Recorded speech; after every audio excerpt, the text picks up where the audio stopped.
Hey, Blue Table fans, it's time for your studio update. I hope you're all doing well. I have to say that on this wonderful Friday evening, I'm feeling mighty grateful. Pretty much like all is right in the world. Ever feel that way? Absolutely fantastic. So I say good on ya, and I hope things are going good for you too. And if they're not, I'm sure things will turn up. All right, let's roll. First off, I'm not working on the alien temple, as you may have, because you remember me talking about that. I'm waiting for some specialty pieces in. We did get a scroll saw in, purchased by a client for us. Just like, oh hey, here's a scroll saw. By the way, it's on the way, which I thought was really super nice. So anyway, but I'm getting around to the alien temple. In the meantime, some of you may remember this set. This is an Ouroboros-inspired standing stones. Definitely needs to be touched up, in case you can't tell. So there's that. I've never been able to sell this. I really like it. It's neat, and people like playing on it. It's very interesting terrain. Also, you may have noticed there's like moss pieces here. I'm not going to do that on the subsequent pieces because I don't like it. The moss basically turns yellow. So the sooner that just wears off, the happier I'll be.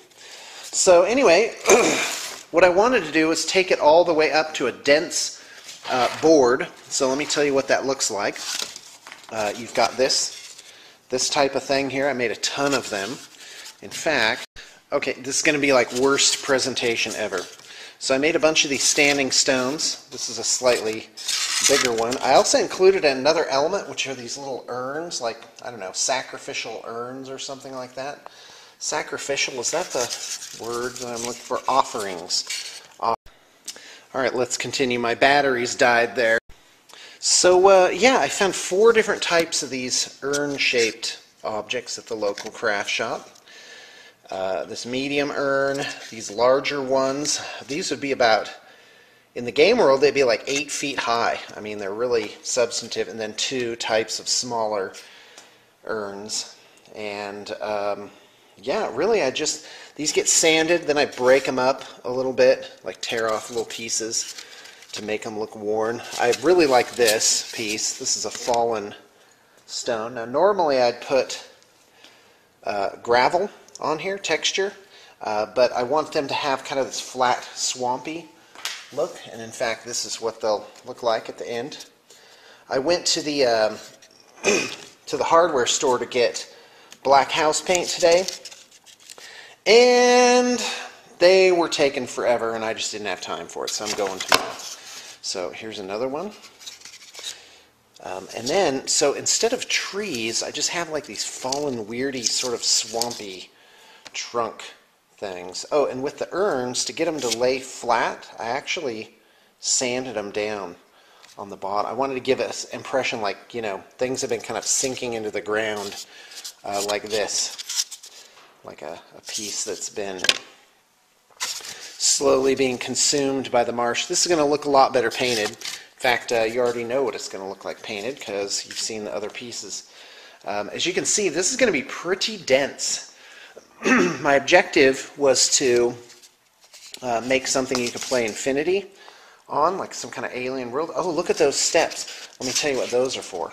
Here we go. I made these giant, and just so you can get an idea, a Chaos Space Marine. So that's how big that is. And these are going to be hills or kind of like elevators on the terrain set. So I have this big square one. So grant me that that's an unusual hill. And then I have this one, which is, I don't know, maybe 15 inches by 30 inches, something like that. And this one's split up. Whoops. Okay, so basically you could put it in 3 different sections, or you can put it all together and make one giant one. So there's that. Oh, anyway, these stairs go to this, like that. These don't necessarily go on top of each other. I really made them to go flat, thus why. Here's an experimental piece, an Eldar, I don't know, structure, something like that. And definitely in the rough stages It is quite a bit of work to get these things into shape. Anyway, let's look at the rest of these. So these fallen log pieces, a little smaller piece, a half-sunken obelisk piece there, and then some more like swampy log type of things. Another group of these urns. So once this is done, this is going to be a pretty dense set, and I am very excited about that. I've also started experimenting making these things. These are going to be like alien tree type, or I don't know, plant life or something like that. Isn't that neat? So I just heat gun those after kind of whittling them into a rough shape, and those turn out real nicely. I put the screws to Brett to finish up the studio Retribution Army, so that's supposed to be done in a couple weeks. I can't wait to play it and play against it. The guys at Corvus Belly sent us some preview miniatures, post-humans. Oh, that is so handsome.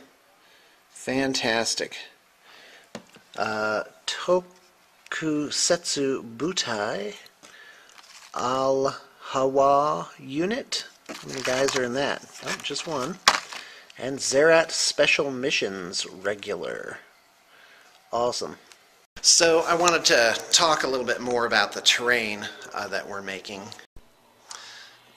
What I want to do is take existing sets that we have for the studio and beef them out to deluxe sets.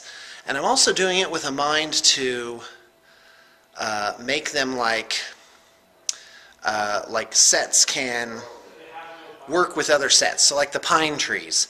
So if you just switch out the trees in one set for pine trees, it kind of gives it a completely different feel. So kind of a mix and match thing. Like you take something medieval and you put in a starport, and all of a sudden it's science fiction. So here's this fella, a Phantom Titan. You saw the base for it and him in pieces, but not a completed set yet. There's a lot of magnetization and customization on this, but that's going to be the subject of a different report.